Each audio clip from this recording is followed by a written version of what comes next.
आज हम पाठ 6 कीचड़ का काव्य का अध्ययन करेंगे। इसके लेखक हैं काका कालेलकर।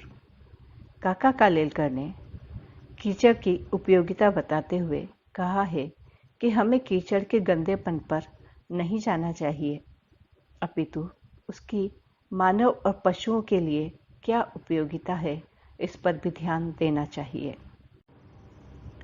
बच्चों, अब हम इस पाठ के प्रश्न हल करते हैं। पहला प्रश्न है, रंग की शोभा ने क्या कर दिया? उत्तर है, रंग की शोभा ने दिशाओं को आकर्षक बना दिया। लाल रंग ने अपने रंग में सभी दिशाओं को रंग दिया। ऐसा लग रहा था कि दिशाएं लाल रंग की ओढ़नी ओढ़कर इठला रही हों। प्रश्न 2, बादल किसकी तरह हो गए थे? उत्तर है, आकाश में छाए हुए बादल सफेद कपास अर्थात रुई जैसे दिखाई दे रहे थे। प्रश्न 3, लोग किन किन चीजों का वर्णन करते हैं? इसका उत्तर है, लोग प्रकृति के सौंदर्य, आकाश में छाए बादल, जलाशय, लाल रंग में रंगी दिशाएं आदि का वर्णन करते हैं। प्रश्न 4, कीचड़ से क्या होता है? कीचड़ से शरीर गंदा हो जाता है और कपड़े मैले हो जाते हैं। प्रश्न 5, कीचड़ जैसा रंग कौन लोग पसंद करते हैं?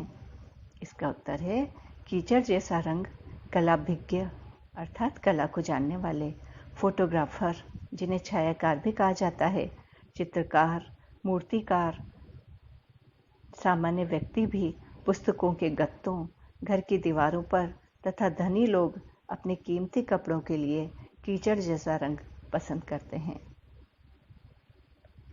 प्रश्न 6, नदी के किनारे कीचड़ सुंदर कब दिखाई देता है?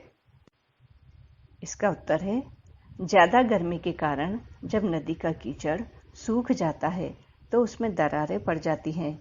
सूखकर वह जगह जगह से टूट जाता है तो नदी के किनारे मीलों तक फैला समतल और चिकना कीचड़ अत्यधिक मनमोहक लगता है। प्रश्न 7 है, कीचड़ कहाँ सुंदर लगता है?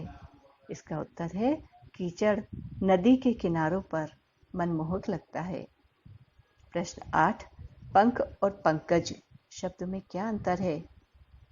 पंख का अर्थ है कीचड़ और पंकज का अर्थ है कमल। कीचड़ से उत्पन्न या कमल, पंख से ही पंकज उत्पन्न होता है। पंख के नाम से लोग घृणा करते हैं, किंतु पंकज का नाम लेने से उनके मन प्रसन्न हो उठते हैं। अगला प्रश्न है, कीचड़ के प्रति किसी को सहानुभूति क्यों नहीं होती है? इसका उत्तर है, लोग समझते हैं कि कीचड़ गंदा होता है और उसके स्पर्श से कपड़े और शरीर भी गंदा हो जाता है। शरीर पर यदि कीचड़ लग जाए तो अच्छा नहीं लगता है। अगला प्रश्न है, जमीन ठोस होने पर उस पर किनके पद चिन्ह अंकित होते हैं? जमीन ठोस होने पर उस पर बगुले और अन्य छोटे बड़े पक्षियों के पद चिन्ह मध्य एशिया के रास्ते की तरह दूर दूर तक अंकित हो जाते हैं।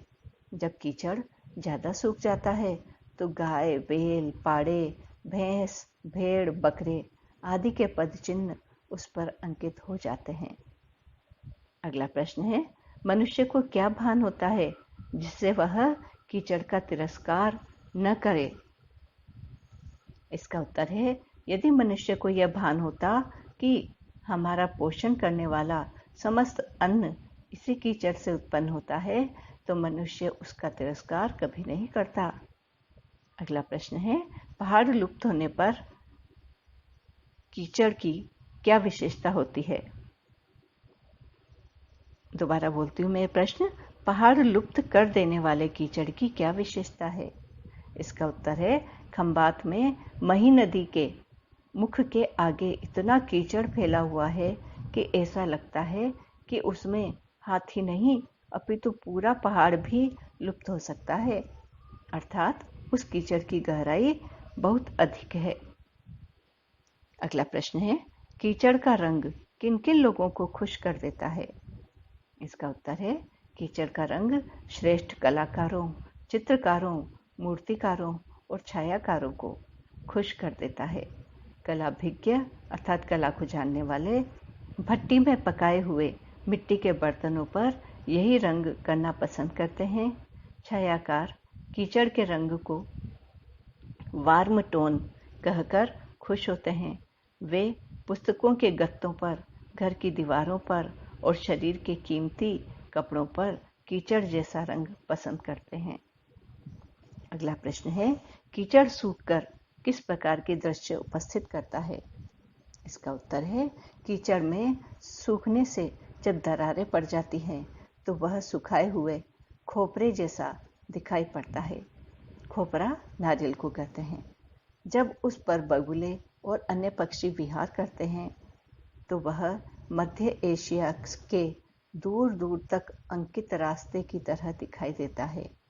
जब मदमस्त पाड़े उस पर लड़ते हैं तो नदी किनारे अंकित पद चिन्ह और सिंगों के चिन्ह ऐसे लगते हैं मानो महिष कुल के भारतीय युद्ध का पूरा इतिहास ही यहीं लिख दिया गया है। अगला प्रश्न है, सूखे हुए कीचड़ का सौंदर्य किन स्थानों पर दिखाई देता है? इसका उत्तर है, सूखे हुए कीचड़ का सौंदर्य नदी के किनारों पर अत्यधिक सुंदर दिखाई देता है। अगला प्रश्न है, कवियों की धारणा को लेखक ने युक्ति शून्य क्यों कहा है? लेखक ने कवियों की धारणा को युक्ति शून्य कहा है क्योंकि पंख को वे घृणास्पद मानते हैं, अर्थात कीचड़ से तो वे घृणा करते हैं, किंतु पंकज पर अर्थात कमल पर आकर्षक कविताएं लिखते हैं। मल को मलिन मानते हैं किंतु कमल में सौंदर्य खोजते हैं। इस प्रकार कवि आंतरिक सौंदर्य के स्थान पर बाहरी सौंदर्य को ही विशेष महत्व देते हैं।